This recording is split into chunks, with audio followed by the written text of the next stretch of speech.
আসসালামু আলাইকুম ওয়া রাহমাতুল্লাহি ওয়া বারাকাতুহু। হ্যালো বন্ধুরা, কেমন আছেন? আশা করি ভালো আছেন। আজকে আমরা ঈদ মুবারক, আমাদের ঈদ আগামীকাল, কারো কারো ঈদ হয়ে গেছে এরকম। তো ঈদের নামাজ কত রাকাত, কীভাবে ঈদের নামাজ পড়তে হয়, ঈদের দিনের ঈদের রাতের আমলসমূহ এখন জেনে নিন। ঈদ উল ফিতরের নামাজ শাওয়াল মাসের প্রথম তারিখের ঈদকে ঈদ উল ফিতর, এবং এই দিনে মুসলমানদের একত্র হয়ে শুকুর আদায়ের জন্য যে 2 রাকাত নামাজ পড়া হয় তাকে ঈদ উল ফিতরের নামাজ বলে। ঈদ উল ফিতর নামাজ কাকে বলে এই শিখে নিন। শাওয়াল মাসের প্রথম তারিখে ঈদকে ঈদ উল ফিতর, এবং এই দিনে মুসলমানদের একত্র হয়ে শুকুর আদায়ের জন্য যে 2 রাকাত নামাজ পড়া হয় তাকে ঈদ উল ফিতরের নামাজ বলে। ঈদ উল ফিতরের 2 রাকাত নামাজ ওয়াজিব। ঈদ উল ফিতরের নামাজ কি? ফরজ নয়, সুন্নত নয়, ওয়াজিব নয়, সুন্নত নয়, নফল নয়, এটা কি ঈদ উল ফিতরের 2 রাকাত নামাজ ওয়াজিব। আর ঈদের নামাজ 2 রাকাত, কয় রাকাত? 2 রাকাত নামাজ ওয়াজিব। এই 2 রাকাতে অতিরিক্ত 6টি তাকবীর বলা ওয়াজিব। আমরা যে স্বাভাবিক নামাজ পড়ি, নামাজ পড়তে যে তাকবীর বলা হয়, প্রত্যেক রাকাতে তাকবীর, প্রত্যেক রুকুনে তাকবীর। আর ঈদ উল ফিতরের নামাজে 2 রাকাত নামাজে অতিরিক্ত 6টি তাকবীর বলা ওয়াজিব। এগুলো অতিরিক্ত বলা যায়। খুতবা ব্যতীত জুমার নামাজের জন্য যেসব শর্ত, ঈদের নামাজের জন্য সেসব শর্ত। খুতবা ব্যতীত জুমার নামাজের জন্য যেসব শর্ত রয়েছে, ঈদের নামাজের জন্য সেসব শর্ত। ঈদুল আজহার তুলনায় ঈদুল ফিতরের জামাত একটু দেরি করে পড়া সুন্নাত। ঈদুল আজহার তুলনায় ঈদুল ফিতরের জামাত একটু দেরি করে পড়া সুন্নত। ঈদের নামাজ মাঠে পড়া উত্তম, মহল্লার মসজিদে ও জায়েজ। তা আমি মনে করি ঈদের নামাজটা বাহিরে পড়া ভালো।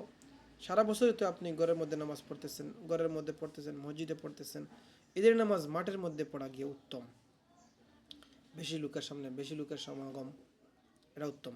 তবে মহল্লা মসজিদে পড়াও জায়েজ আছে। কোনো অজর বশত পহেলা শাওয়াল ঈদুল ফিতরের নামাজ পড়তে না পারলে 2 শাওয়াল পড়ে নেওয়া জায়েজ। তবে বিনা অজরে এরূপ করলে নামাজ হবে না। ঈদের নামাজে প্রথম রাকাতে সূরা আলা, সাব্বিহ ইসমা রাব্বিকাল আ'লা আল্লাযী খালাকাল ইনসান, এই আয়াত সূরাটি পড়বে। দ্বিতীয় রাকাতে সূরা গাশিয়াহ পড়া উত্তম। 2 রাকাত ঈদুল ফিতরের নামাজের নিয়ত এভাবে করা যায়। তাহলে আমরা ঈদের নামাজের নিয়তও শিখে নেব আরবিতে। নাওয়াইতু আন উসাল্লিয়া লিল্লাহি তাআলা রাকাতিল ওয়াজিবি সলাতি ঈদিল ফিতরি মা সিত্তাতি তাকবীরাতি ওয়াজিবাত। বাংলায় ঈদুল ফিতরের 2 রাকাত নামাজ 6টি ওয়াজিব তাকবীর সহ আদায় করছে। বাংলাতে শিখে নেন, ঈদুল ফিতরের 2 রাকাত নামাজ 6টি ওয়াজিব তাকবীর সহ আদায় করছে। এখন শিখবো আমরা ঈদুল ফিতরের নামাজ পড়ার তরিকা। প্রথমে আল্লাহু আকবার বলে নিয়ত বাঁধবে, অর্থাৎ হাত বাঁধবে। তারপর সানা পড়বে, সুবহানাকা আল্লাহুম্মা ওয়া বিহামদিকা তাবারাকা ইসমুকা ওয়া তাআলা জাদ্দুকা ওয়া লা ইলাহা গায়রুক। তারপর নামাজের তাকবীরে তাহরিমের ন্যায় কান পর্যন্ত হাত উঠিয়ে আল্লাহু আকবার বলবে এবং হাত ছেড়ে দিবে, হাত বাঁধবে না। অতঃপর 3 বার সুবহানাল্লাহ বলা যায় পরিমাণ বিলম্ব করে আবার অনুরূপ হাত উঠিয়ে আল্লাহু আকবার বলবে এবং হাত ছেড়ে দিবে। আবার অনুরূপ বিলম্বপূর্বক হাত উঠিয়ে আল্লাহু আকবার বলবে এবং হাত ছেড়ে দিবে।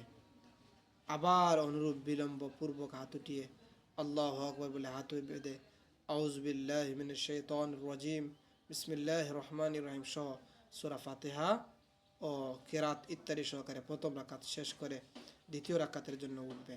এগুলো আপনি ইমাম সাহেব পড়বেন, আপনার জন্য তাকবীর শুধু দেখবেন, এবং সূরা ফাতিহা কিরাত মিলিয়ে তারপর প্রথম রাকাতের ন্যায় অতিরিক্ত 3টি তাকবীর বলবে, এবং এখানে তৃতীয় তাকবীরের পর হাত ছাড়া অবস্থায় রাখবে। তারপর রুকুর তাকবীর বলে রুকুতে যাবে এবং যথা নিয়মে এই রাকাত শেষ করবে। ঈদুল ফিতরের খুতবা ও তখনকার আমলসমূহ। ঈদুল ফিতরে দুই খুতবা পাঠ করা সুন্নত। ঈদুল ফিতরে জুমার ন্যায় 2 খুতবা পড়াও সুন্নত। এই খুতবাদয় নামাজের পরে হওয়া সুন্নত। এই খুতবা নামাজের পরে হওয়া সুন্নত। স্বাভাবিক আমাদের বাংলাদেশে ঈদের ফিতরের নামাজের পরেই হয়, এই খুতবা দয় মিম্বরের উপর দাঁড়িয়ে পাঠ করা সুন্নত।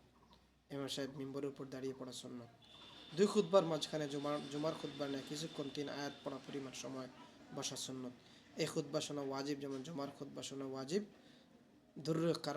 দূরত্বের কারণে খুতবা না শুনতে পেলে চুপ করে কান লাগিয়ে থাকা ওয়াজিব। ঈদুল ফিতরের খুতবার মধ্যে যেসব বিষয় থাকবে,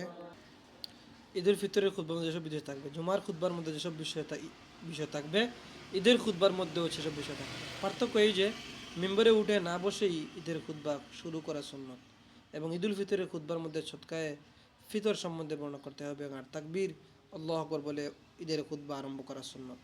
প্রথম খুতবার শুরুতে তাকবীর 9 বার একাধারে এবং দ্বিতীয় খুতবার শুরুতে 7 বার একাধারে বলা, আর সব শেষে মিম্বর থেকে অবতরণের সময় 14 বার একাধারে বলা মুস্তাহাব। বিশেষ দ্রষ্টব্য, ঈদের নামাজের বা খুতবার দুপুরে দোয়া মোনাজাত করাও যদিও নবী করিম সাল্লাল্লাহু আলাইহি সাল্লাম, সাহাবী এবং তাবেঈন থেকে বর্ণিত প্রমাণিত নয়, কিন্তু অন্যান্য নামাজের পর যেহেতু দোয়া করা সুন্নত, তাই ঈদের নামাজের পরেও দোয়া করা সুন্নত। আহসানুল ফাতোয়া গ্রন্থকার 4th খণ্ড দ্রষ্টব্য, খুতবার পর কিংবা নামাজ খুতবা উভয়টা পরে দোয়া করা যেতে পারে বলে যুক্তি পেশ করেছেন। আশা করি বিষয়টি জানতে পারছেন, শিখতে পারছেন।